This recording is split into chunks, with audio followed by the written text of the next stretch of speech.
এবার নিজ দেশের জনগণের সাথেই দাঙ্গা শুরু হয়েছে ইসরায়েলি সেনাবাহিনীর। ফিলিস্তিনের পশ্চিম তীরে অবস্থিত ইসরায়েলি নিরাপত্তা বাহিনীর সামরিক নিরাপত্তা স্থাপনায় আগুন ধরিয়ে দিয়েছে সেখানকার ইহুদি বসতিরা। এ ঘটনায় তীব্র প্রতিক্রিয়া জানিয়েছেন ইসরায়েলি প্রধানমন্ত্রী বেনিয়ামিন নেতানিয়াহু।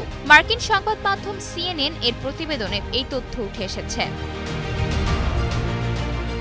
এক বিবৃতিতে IDF জানিয়েছে সোমবার কাফর মালিকে ইসরায়েলি সেনাদের একটি ছাউনি জ্বালিয়ে দিয়েছে বসতি স্থাপনকারীরা। ছাউনিটিতে নিরাপত্তা সংক্রান্ত দামি যন্ত্রপাতি ছিল।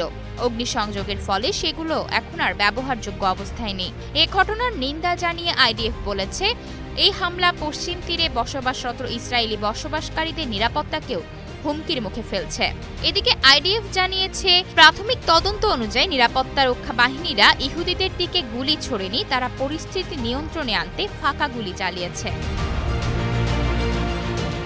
এক প্রতিবেদনে ইসরায়েলি দৈনিক টাইমস অফ ইসরায়েল জানিয়েছে, সাম্প্রতিক কাফের মালিক এলাকায় কৃষিক্ষেতগুলোতে হামলা করে একদল সশস্ত্র ইহুদি বসতি স্থাপনকারী।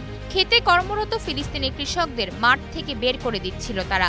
এমন সময় ইসরায়েলি সেনাবাহিনীর সদস্যরা সেখানে উপস্থিত হয়ে পরিস্থিতি শান্ত করার চেষ্টা করলে দাঙ্গাকারীদের সঙ্গে ইসরায়েলি সেনাবাহিনীদের ঝামেলা শুরু হয়।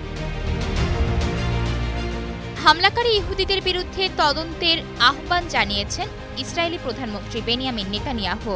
এক বিবৃতিতে নেতানিয়াহু বলেন, যারা এই ঘটনার সঙ্গে জড়িত তারা মূলত সংখ্যালঘু একটি গোষ্ঠী। তারা পশ্চিমা তীরের সব ইহুদিদের প্রতিনিধিত্ব করে না। পশ্চিমা তীরের অধিকাংশ বসবাসকারীরা আইন মানে এবং তারা নিজেরাও IDF ও নিরাপত্তা বাহিনীতে সেবা দিয়েছেন।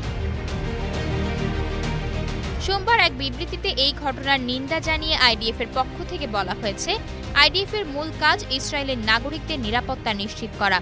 সেখানে এই ধরনের হামলা খুবই নেক্কারজনক। আয়শা অর্থী, নিউজ ডেস্ক, গ্লোবাল টেলিভিশন।